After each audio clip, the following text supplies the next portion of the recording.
बच्चों, कैसे हैं आप सब। हमें आशा है कि आप सभी पूर्ण रूप से स्वस्थ होंगे और जितना भी अभी तक आप लोगों को पढ़ाया गया है आप लोगों ने बहुत मन लगा करके उसको पढ़ा होगा और जितना लिखाया गया है उससे आपने बहुत अच्छी राइटिंग में लिखा होगा। बच्चों, आप पहले तो ये समझ लीजिए, आज हम आपको कक्षा 7 की व्याकरण पढ़ाने जा रहे हैं। कक्षा 7 के बच्चे बहुत ध्यान से सुने। आज हम आपको कक्षा 7 की व्याकरण और पाठ है 4 और पाठ का नाम है शब्द रचना उपसर्ग। पहले तो ये समझ लीजिए कि आपकी यहाँ व्याकरण की किताब नहीं चल रही है, इसके लिए आप बिल्कुल परेशान मत होइएगा। अब आप सोचेंगे कि किताब तो है नहीं, मैडम जी पाठ 4 पढ़ाने जा रही है, तो ये जो पाठ 4 हम पढ़ा रहे हैं ये आपको हम समझा रहे हैं और कॉपी में नोट्स बुक जो आप लोगों ने व्याकरण की बनाई है वो हम यहाँ से आपको जब भेजते हैं तो आप उसको देख करके व्याकरण की कॉपी में बहुत अच्छे तरीके से लिखिएगा। किताब नहीं है इसके लिए आप बिल्कुल परेशान मत होइएगा। जब हम पढ़ा रहे हैं तो आप उसको सिर्फ समझेंगे, ये आपके समझने के लिए है, आप इसको समझेंगे और जब नोटबुक आप देखेंगे तो आपको वही सारी चीजें मिलेंगी। तो आप एक बार समझ के जो है अपने ध्यान में रखिएगा और फिर उसके बाद जब आपकी नोट्स बुक आपके सामने आएगी तो आप उसको पढ़ेंगे और लिखेंगे तो आपकी और समझ में आ जाएगा। तो बच्चों, आज हम आपको पढ़ाने जा रहे हैं पाठ 4। अभी तक आप लोगों ने पढ़ा पाठ 1 भाषा, उसके बाद पाठ 2 पढ़ा, फिर पाठ 3 पढ़ा। आज आप पढ़ने जा रहे हैं पाठ 4 शब्द रचना। शब्द रचना में हम आज आपको उपसर्ग के बारे में पढ़ाने जा रहे हैं। तो बच्चों, उपसर्ग का पहले मतलब समझिए, उपसर्ग है क्या और उपसर्ग की आपको परिभाषा बता रहे हैं। उपसर्ग वे शब्दांश यानी वे शब्द जो किसी शब्द के पहले जुड़कर, यानी वो शब्द जो किसी शब्द के पहले जुड़ते हैं उसके अर्थ में परिवर्तन। पहले जो एक मूल शब्द हो गया और उसके पहले जब हमने कोई शब्द जोड़ दिया तो वो हो गया उपसर्ग। अब मूल शब्द में जब उपसर्ग जुड़ गया तो उसके अर्थ में परिवर्तन हो गया और यह कोई विशेषता आ गई, उन्हें ही हम उपसर्ग कहते हैं। क्योंकि मूल शब्द का अर्थ कुछ और है और अगर हमने उसमें उपसर्ग लगा दिया तो उसका अर्थ जो है बदल जाएगा। तो बच्चों, एक उपसर्ग होता है और एक प्रत्यय होता है। तो प्रत्यय जो है मूल शब्द के पीछे लगाया जाता है और उपसर्ग जो है मूल शब्द के आगे लगाया जाता है। जो मूल शब्द, जैसे हम आपको बता रहे हैं उपसर्ग और मूल शब्द। मूल शब्द है जैसे कि यहाँ पे आपने पढ़ा गुण शब्द में दुर, उपसर्ग जोड़कर हम दुर्गुण शब्द बना सकते हैं। जैसे मूल शब्द है यहाँ पे गुण, अब ये तो मूल शब्द आपका हो गया गुण।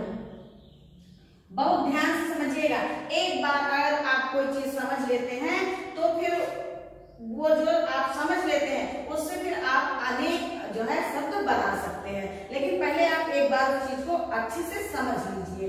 जैसे मूल शब्द आपका हो गया गुण, अब इस गुण में हम प्रत्यय लगाएंगे तो दूसरा अर्थ बन जाएगा, मतलब नया शब्द बनेगा, उसका दूसरा अर्थ बन जाएगा। और जब इस गुण में हम उपसर्ग लगा देंगे तो ये भी नया शब्द बन जाएगा और इसका अर्थ अलग।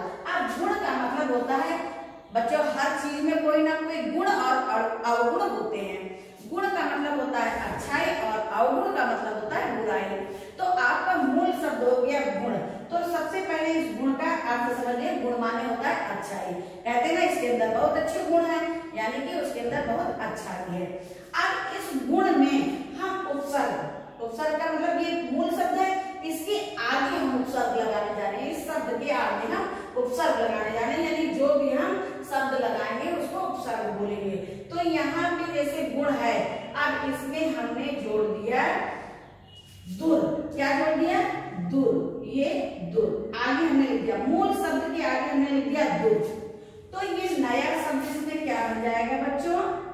नया शब्द। यहाँ पे नया शब्द बन गया। दुर में हम गुण जोड़ देंगे तो क्या हो जाएगा? दुर्गुण। क्या हो जाएगा? दुर्गुण। दुर्गुण। अब दुर माने होता है बुराई, दुर माने क्या होता है? बुराई। और गुण यानी कि दुर्गुण, यहाँ पे दुर्गुण का मतलब हो जाएगा बुरे गुण। क्या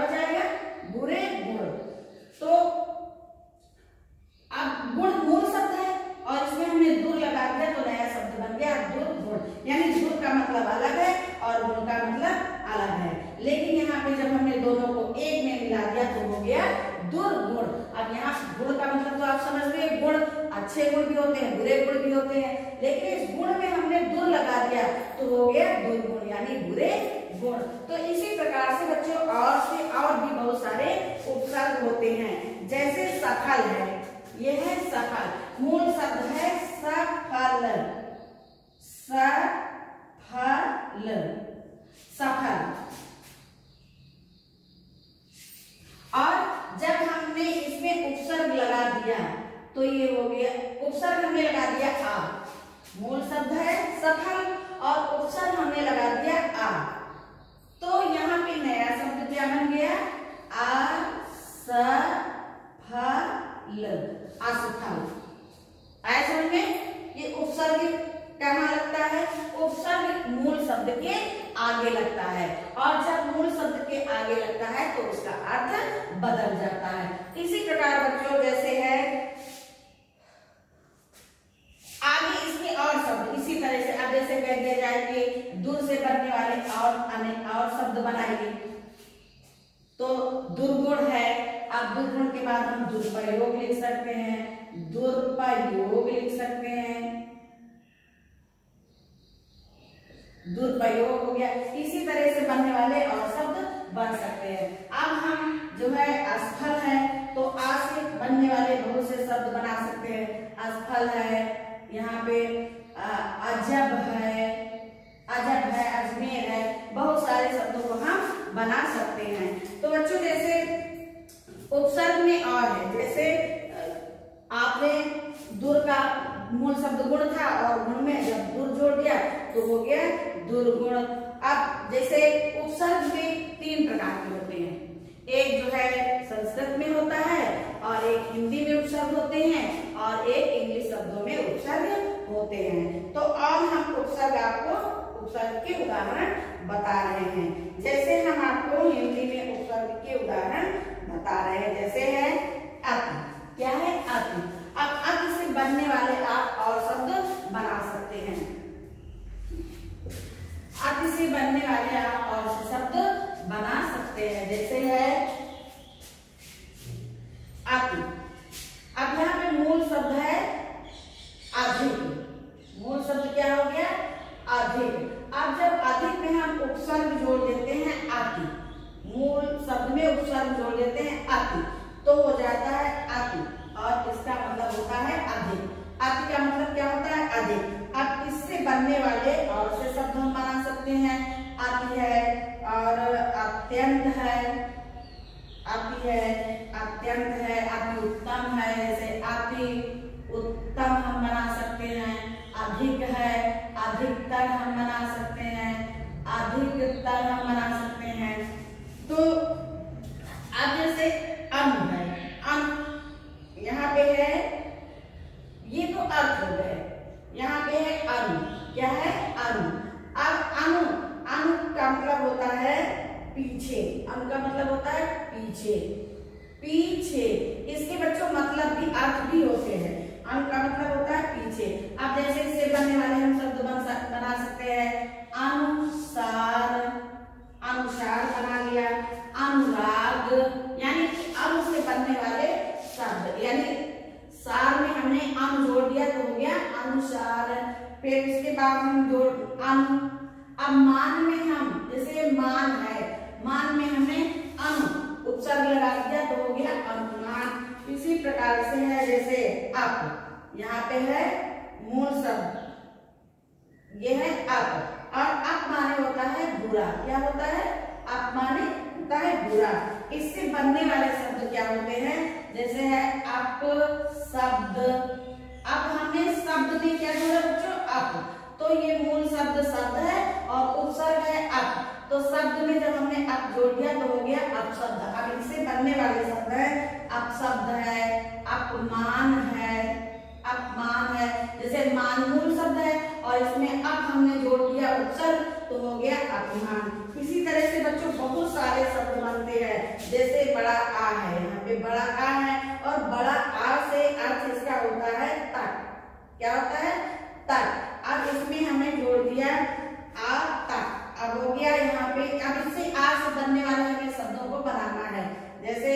आगत। अब यहाँ पे गत लिखा हुआ है और गत में हमने आ जोड़ दिया तो हो गया आगत। क्या हो गया? आगत। मूल शब्द है गत और आ है उपसर्ग आगत।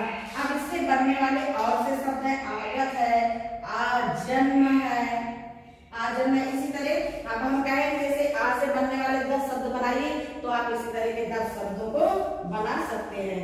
फिर जैसे है विदेश। क्या है?